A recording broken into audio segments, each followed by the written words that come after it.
Welcome to the Bowel Chronicles, where we dive deep into the world of bowel health. I'm your host, Nikki Kilpatrick, and on this podcast we have raw and candid conversations with individuals facing various bowel conditions and illnesses. Through personal stories and shared experiences, we illuminate resilience and courage in the face of adversity. Be reminded that each story is personal and unique. These conversations are not to be taken as medical advice or to replace guidance from a doctor or healthcare provider. Our aim is to inspire and empower through these amazing stories, amplifying voices often unheard. So join us as we embark on this journey together.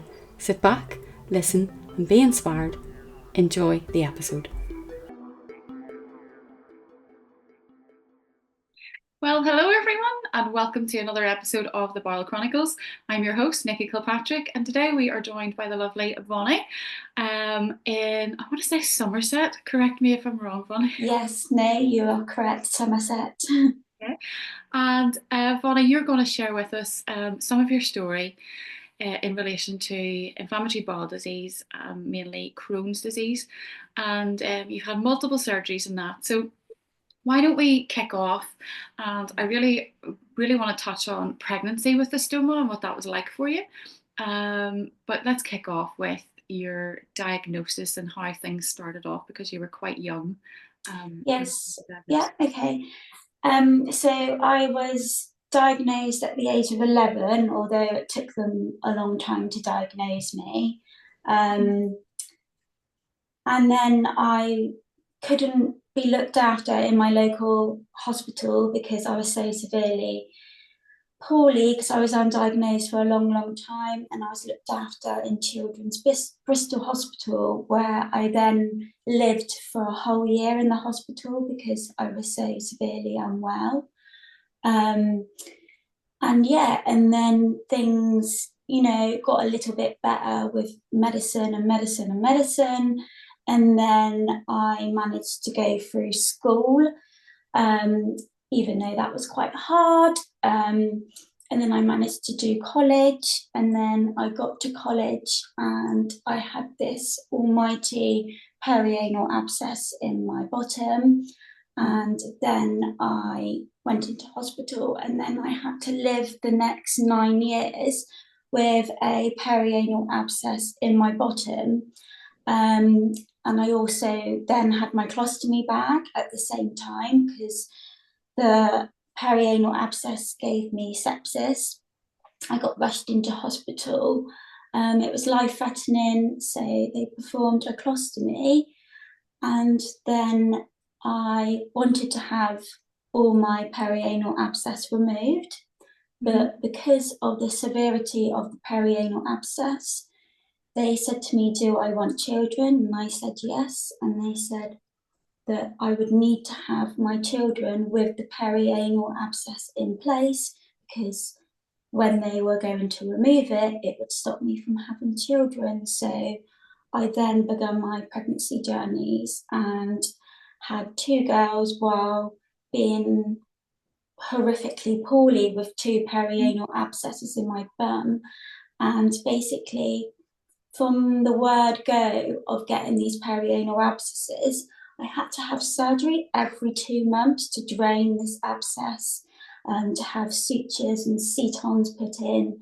I was septic for a whole year. I was on morphine, tramadol, azathioprine, Humira, metronidazole, everything you can think of.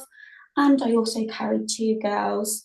But my pregnancies were brilliant. I mean, I'll stop there just in case you want to ask me something before I go on. Yeah. Whoa, what a whole lot to dissect. And the hairs on my arms are standing because, like, just 2 miraculous children in the midst of what was a very traumatic and a very poorly time in your life. Let's backtrack to being a small child, having this diagnosis of Crohn's disease at the age of 11. What were your symptoms, Bonnie? On the lead up to that, what was going on that your parents had to take you to the GP for tests and things? Just basically couldn't leave the house, couldn't get out of the toilet. Blood filling up the toilet. I was 11 years old and I weighed 2 stone 7. Oh my God.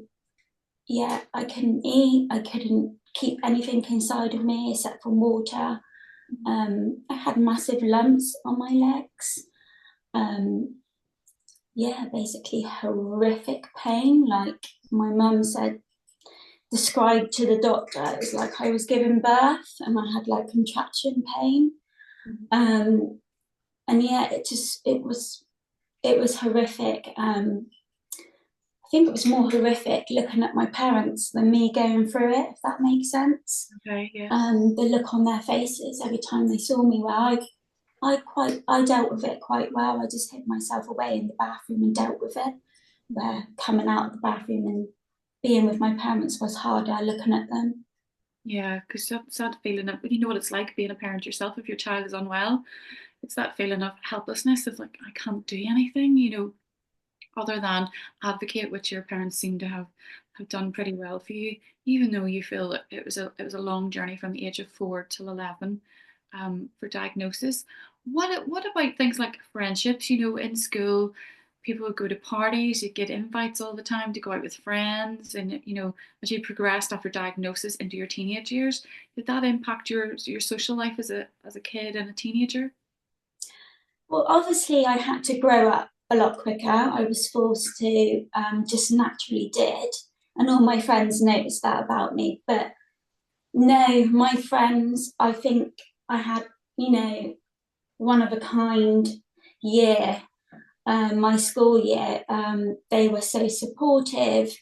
They were so lovely. They visited me in hospital. They used to help me with my tube feeds. They used to put their hand up when I was going to the toilet saying, can I go to the toilet with Yvonne? Even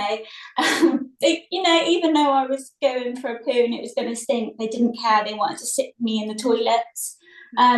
I just had a real good bunch of friends around me, and they still invited me, knowing 9 times out of 10 I wouldn't come, but there was always that chance that I maybe would come, and half the time I'd be dosed up on pain relief, and they were absolutely incredible. I always felt like priority when I was amongst my friends.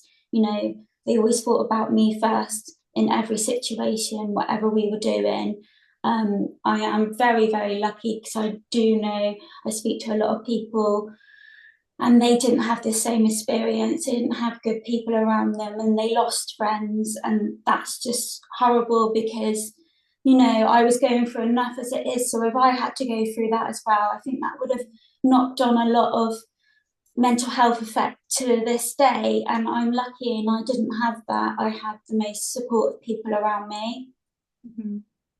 Wow, that is such a story of hope because the majority of people out there don't have, they maybe have supportive family and things, but when it comes to your teenage years and even university and things like that, some people really, really struggle.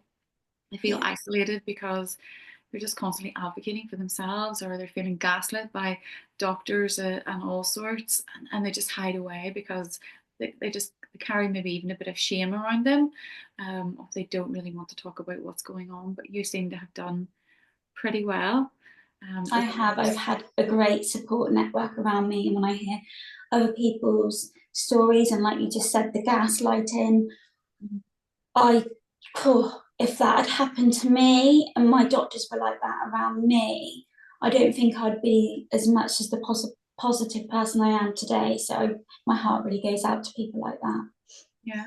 So then, in relation to having these perianal abscesses as part of your Crohn's, what what did that feel like whenever you were hit with, if you're going to have children, you need to do it before surgery? Did that feel like pressure? Were you at a stage in your life where you contemplating having a family, or that's a really really tough one to navigate.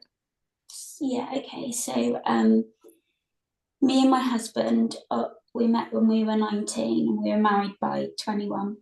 Mm. And it was sprung upon us, but we always knew from the start that we both wanted children. My husband knew how poorly I was. So when it was sprung upon us, it wasn't shocking. And to be honest with you, from the moment it was sprung upon us, it was almost like we were in this role of just doing it because the surgeon said to. And then it wasn't until our children got to the independent stage of life that me and my husband looked back and thought, oh my God, we just did what our surgeon said. And I'm so glad we did, because we might not have had children today.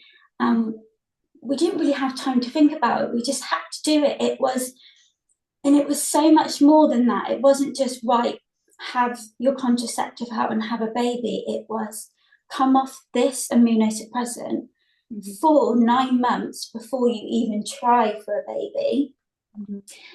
So that had to happen. And then I also thought to myself, the amount of time doctors would say when I went on methotrexate and other strong medications, because I also went on a form of chemotherapy, they said, later in life you might not be able to have children as easy as everybody else. But God bless Jesus, I was very lucky, and I had my implant out, waited the right amount of time for my immunosuppressant to be out of me, started another safe immunosuppressant, had my implant out, and got caught pregnant the month after having my implant out. Wow. So I'm blessed, extremely blessed. Although I say, I've been unlucky with my health, I also think I've been very, very lucky regards to life, with me and my husband having a supportive family, getting pregnant so quickly, and having healthy pregnancies. So I'll stop there just in case I start, you carry on. So your first pregnancy was 12 years ago? Yes, it was, yes, which sounds mad. Don't want to make you feel old. It's okay. Talk us through what that was like being pregnant. Did you have your stoma surgery just before pregnancy or after pregnancy? So I had my stoma surgery when I was 20, and I had my first little girl when I was 23. So I had the bag for 3 years. And from the word go, I was looked after like royalty in my GP surgery, with my midwife and with a consultant at my local hospital. And they said to me, you can have a scan every 2 weeks. Just come in and we will scan you, because we want to look after you and we want you to be reassured through your whole pregnancy. That's how amazing they were with me. I had to have my first little girl delivered by C-section because of the perianal abscesses and everything else going on down below. So I had Autumn at 38 weeks, and I did not have one complication throughout the whole pregnancy. And then when she was born, she weighed a healthy 6 pounds, 12 ounces, which was quite big for me because I'm only a little girl. And actually, I have to say, I asked my surgeon afterwards, is there any medicine you can give me that phantoms pregnancy in my body, because I felt great when I was pregnant. So there's most of my friends going around saying, oh, I'm so tired because of my pregnancy. Oh God, I feel rubbish, I've got a headache. And there's me going around, I've got more energy than ever, I feel great. So yeah, my first pregnancy was absolutely beautiful, and I wish I could feel pregnant every day for the rest of my life. My second pregnancy was different. I felt absolutely amazing again, and they looked after me beautifully again. But when I got to about 32 weeks, I stopped pooing. So I was like, okay, I need to go and have a scan and see my doctor. And they said, right, okay, you've got a twisted bowel, which is like a bowel blockage. And then they said, oh, she's growing all right, but we would like her to be a little bit bigger. So come back again in 2 weeks' time and we'll see how she's doing. So we came back in 2 weeks' time, and they said, right, she's done nothing. let's put some steroids in you and let's get her out. So I said, okay. And then they also said, how are you feeling? Because I still hadn't gone to the toilet. It was a little bit scary, but all I cared about was my little girl. And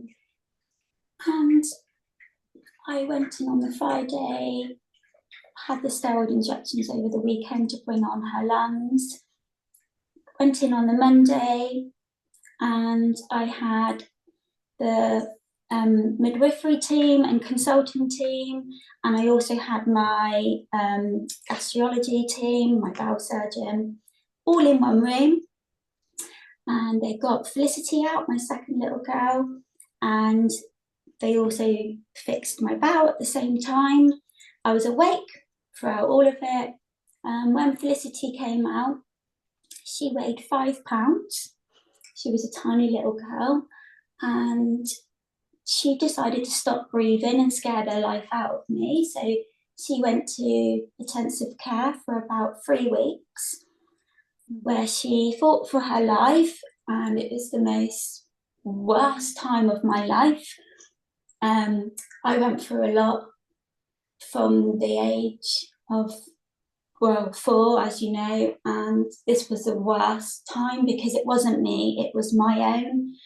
And then I realised what my mum and dad went through.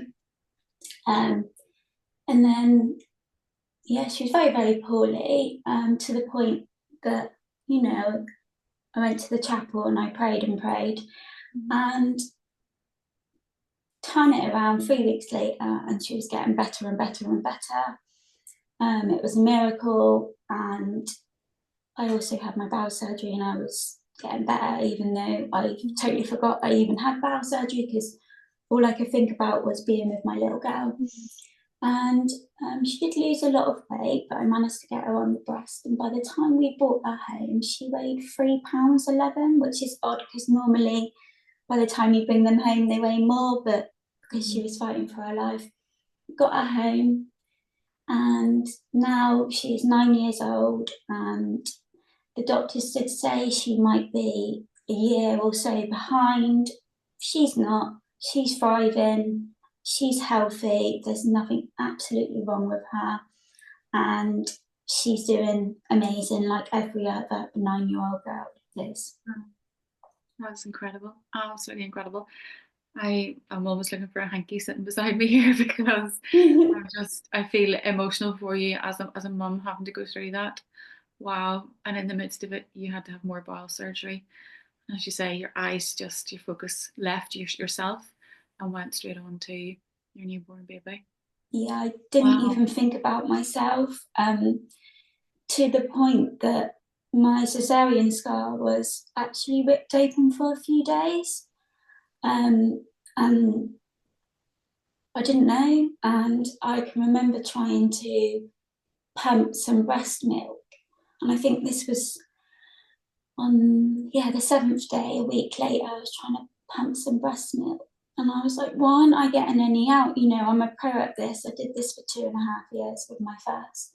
And then I thought to myself, oh, I haven't eaten for a week, not one thing, not even a biscuit. Because normally when I'm ill, I just eat biscuits. And then I was like, okay, I haven't eaten. And the only time I'd had a drink was when the nurses in ITU was just putting drinks next to me because they noticed I wasn't drinking. And then that was when it really sunk in that, hang on a minute, you need to eat to be okay for your little girl, and you need to make breast milk. It just goes to show that I was in complete shock because my little girl was fighting for her life, because she had to come early because of my Crohn's disease. It stopped her. Sorry. You're okay. You're okay. What a legend. I'm surprised I hadn't gone just a minute ago. But yeah, she's absolutely fine now, but it was the worst time in my life. Yeah. And you're in that situation of you want to be present, you're full of shock, but also you really need to be the best version of yourself because without eating and drinking, you're basically nothing to her. Yeah. Good Yeah, woman. when I got home, I was 26 when I had Felicity, and when I got home, I weighed 5 stone 11, sorry. And yeah, it was horrible for my family, but I soon put it back on and I was fine, of course. But it just goes to show that what grief, and even though I haven't lost that, but I thought I was gonna, it just goes to show my body was just running on adrenaline. Yeah. It goes to show how mighty we are. Exactly. And Vonnie, let's talk a little bit about your stoma. You have a colostomy, which is your large intestine brought out through an opening on the surface of the skin, just for our listeners and viewers. I'm assuming that when they done your colostomy, your Crohn's was really, really bad in the large intestine. Yes, it was. They have done. Did they do a resection, or did they remove the full large bowel at that point? No, they've done a resection, but I don't have much of my large bowel left. I had it chopped out, and then I actually had a looped colostomy when I got rushed in with sepsis. Okay. After about 3 weeks, I went home, and then my bowel fell apart inside of me, and I was pooing out my bum, and I was septicemia again. Got rushed into hospital, and then was fitted with a permanent colostomy. Okay. Yeah. I think you said you had like 63 surgeries in total. Yeah, I've had 63 surgeries. Most of them was on my perianal abscess every 2 months for 9 years.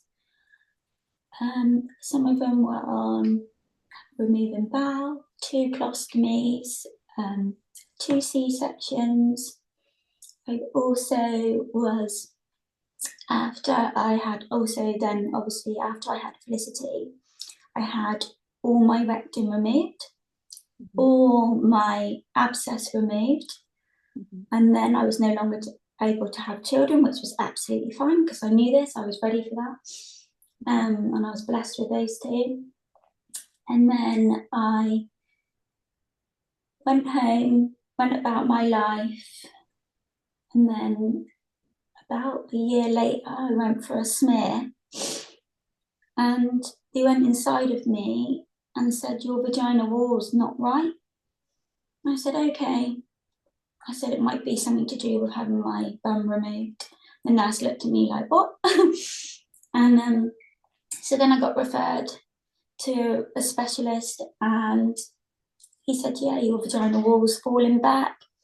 So, we had scans, and then they put me under general anaesthetic, and then I woke up and my reproductive system had fallen down. My womb had fallen into my bum, my bowel had fallen down.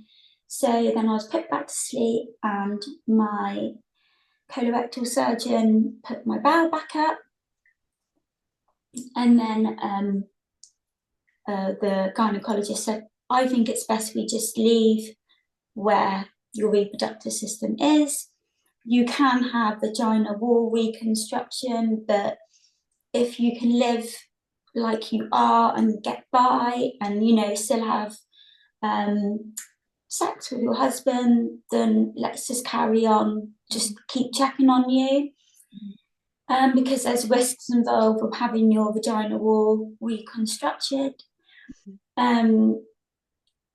like stimulation risks, might not be able to ever feel it again. So I went on and I got on okay, and then I was having a scan every 6 months, an MRI, and then I started to develop blood in my womb, and so I have a hematoma, and I also have something called a hematometra, and I also have something called endometriosis that I not long found out about, because I'm not sure if you know, I've got epilepsy.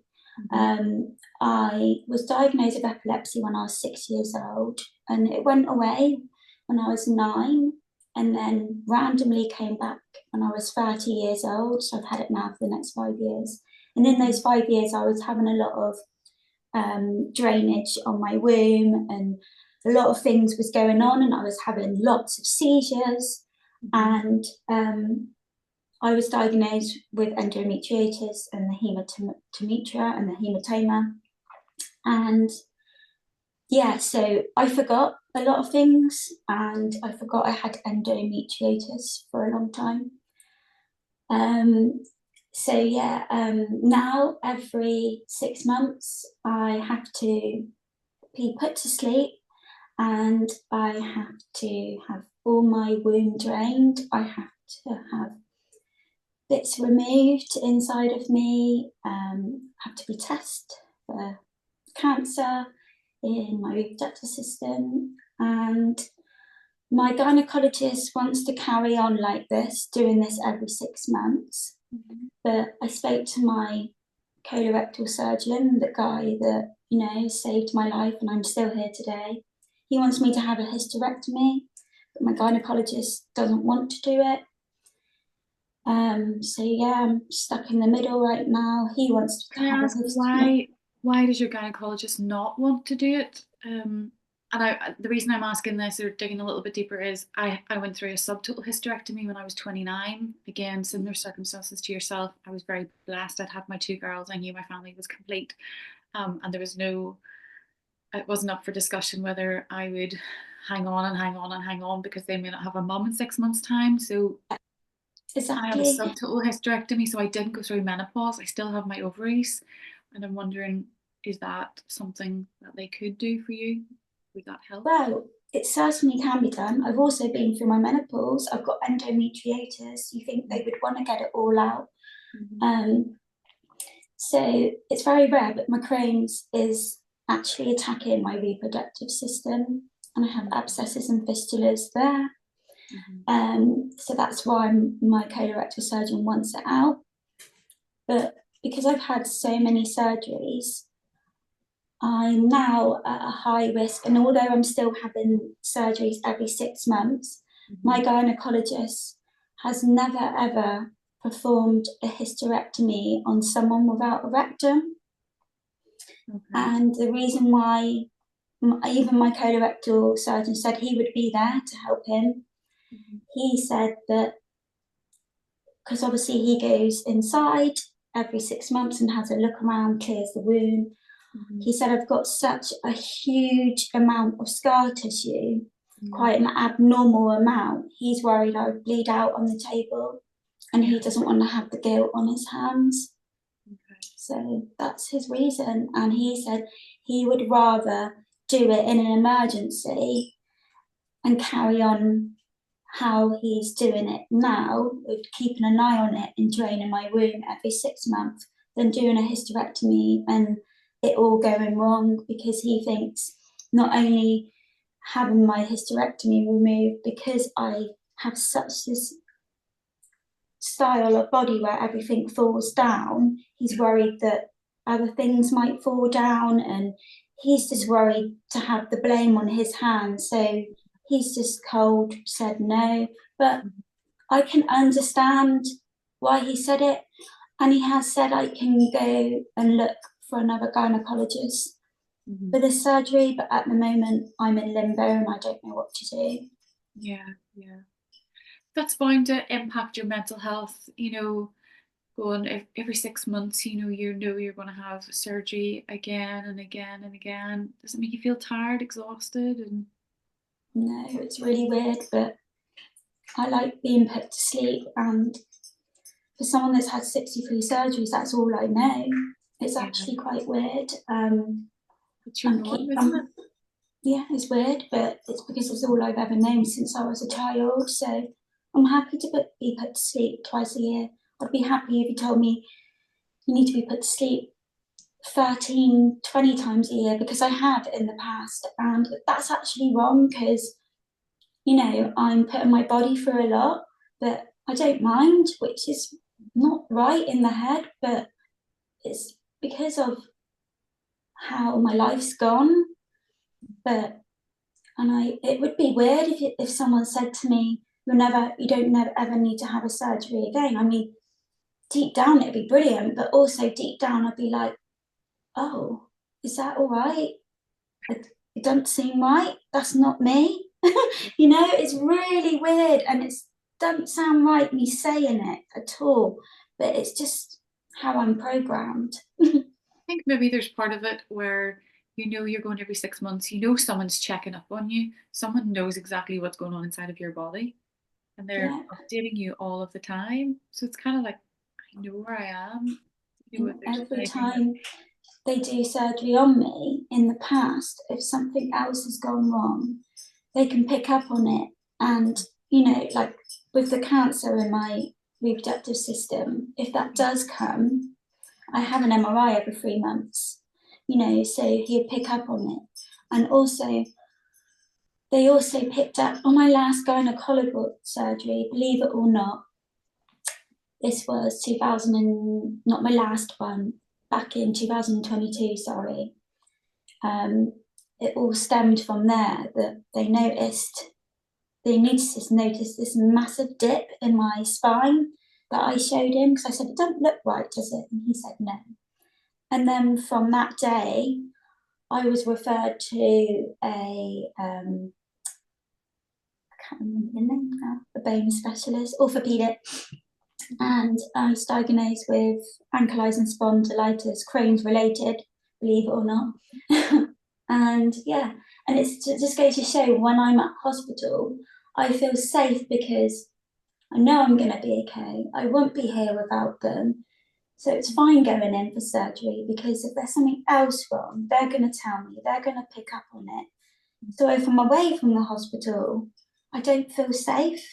If that makes sense. Yeah. But I think, as a child, you're saying you stayed in hospital for a year, you stayed in hospital for, was it 6 months or 9 months at a time? It's very much been your entire life, hasn't it? It has, yeah. I've been in hospital just as much as I've been at home. It is madness. And also, like, it's, my friends will say, I still can't believe you had that many operations. And I just say, I actually don't believe it myself sometimes. And to be honest with you, it's a blur of just open your eyes in and out of life, of chaos. But I'm also really happy. And believe it or not, my mental health was absolutely spectacular. And then I must admit, and I don't talk about it, I struggle to talk about it, but when I was, my epilepsy came back in 2020, it did take a toll on my mental health, but that's all I'll say. Yeah. How does your husband and your daughters navigate this? Because like now, for the last 5 years, epilepsy has come back. Yeah, it's been really hard on them. And I would say my husband's got it harder than I have, because, like I said earlier, watching someone go through something is really, really, really hard. And, the look on my parents' face when I was younger, watching them, was awful. And me watching my little Felicity in intensive care. So I'd say my husband's got it harder than me. I think my husband suffers more than me. My children, it's all they've ever known from birth, and it's never affected them. If anything, it's made them into a kind, caring, nurturing, amazing little girls they are. Don't get me wrong, the seizures have not been nice for my girls. My seizures aren't typical seizures. They're not, the typical whole body shakes. They're different. They're also not nice to see, but they're different. But my girls are trained, and my girls know where the rescue medicine is, and they can administer my rescue medication. So yeah, although my girls have seen a lot, that's all they've ever seen. It's all they've ever known. And I truly believe it sculpted them into better girls. And when they become adults, I think they should know. And I think it makes them grow up more respectfully for other people with disabilities around them. I believe, my own belief, I don't think you should protect your children from seeing bad things, poorly people. I believe that they should know what's going on around them, and I believe that that will grow them into a better, caring, understanding human being, and my girls are 100% happy. Yeah, I love that. I really love that. I can remember, you know, as a child myself, my nan had so many bowel resections, and everything was hush hush. And she went through stoma surgery, and I watched my grandpa change her stoma bag, and I have so many questions now. I wish I could ask them because everything was kept so quiet. I'm like, all of that would have helped me. It would have been beneficial for me going in and out of hospital, you know. And yeah, I think there's a lot to be said whenever you're kind of an open book, whenever you don't hide these things. You know, yes, you want to protect them. You don't want them to hear all of the details, but at least when you explain what is going on, I think they're better versed for their adulthood, you know, growing up, knowing what one went through. Definitely will make things easier. Yeah, I love it. So there's no point in me really asking you, does Crohn's still very much appear in your life? Because Crohn's disease is a lot different to ulcerative colitis, where you can cut a piece of the bowel out and you've got rid of it. It might appear in another part, but you usually cut another piece out. Whereas Crohn's affects the entire body.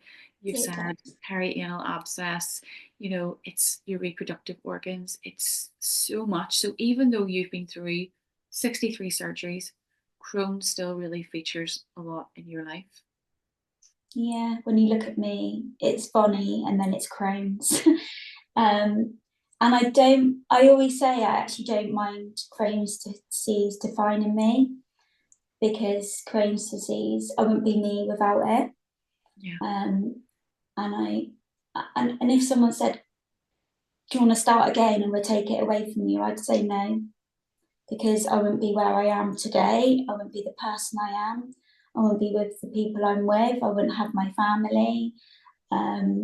It's made me a better person. So it does define me into Vonnie, you know, this person that understands the world a lot better and can help people. I'm choked up just listening to you because you've gone through so much. You're 35 years of age, you know, 63 surgeries. And anyone else would expect, or any normal person who's a healthy condition would expect you to say, I would do life completely different. I would want my life to be completely different.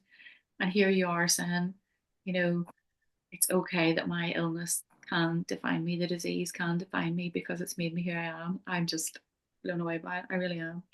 You're such, a powerhouse, a legend, an absolute warrior. Yeah, and I'll say listeners and viewers today, Vonnie's social media handle will be tagged below in the show notes, Crohn's Mummy, on Instagram. So do go over and give her a follow. And if you've got any questions that have not been covered today, I'm sure you can drop Vonnie a message, if not myself, and we will try and get you an answer. I will also say that we are not professionals. We're just sharing our own personal journeys. Go and seek medical professional advice if you feel that, you know, you resonate with anything or you're unsure about what's going on in your body. It's important that you advocate for yourselves because you matter. Vonnie, is there anything else you want to share with us today before we wrap up? Anything you feel like we haven't touched or covered? You know, I just think if you're someone fighting a bowel disease, just do all you can to reach out to people like me and you, because when I was 11, we didn't have this. And if I had this, you know, wow, it would have been absolutely incredible, because I speak to young girls every day on social media, and it's 5-10 minutes of my time, and they send me voice notes, videos of them in hospital, and just thanking me so much for being there for them. I might be the only person that they've got. So please, anyone listening to this that is going through any kind of bowel diagnosis, or even epilepsy, spine disease, arthritis, please reach out to us. And because this is why we do Instagram, to help you, because we don't want you to be alone, because we were once alone and it's not nice, and we don't want that for everybody else. Yeah, I love that. And that's the reason behind turning up on social media, sharing all of the days, the good days and the bad days, to let people see how life really is. And I think when you're your true authentic self, that really helps others. I know this is certainly why I put the podcast together. It's why I turn up on my social media again, because I was searching for someone with a similar story to myself. And if by sharing our stories we can help one person at a time, just one person, then it's worth doing, because we were that one person. Yeah. Vonnie, thank you so much for giving time up this afternoon to come on and share your story. I have been really blessed. I've been really humble listening to your story, and I'm sure our audience will be too. So thank you very much. That's okay, you're welcome. Guys, that's it from Vonnie and myself today. Do come back next week to join us for another episode. But from us today, it's over and out.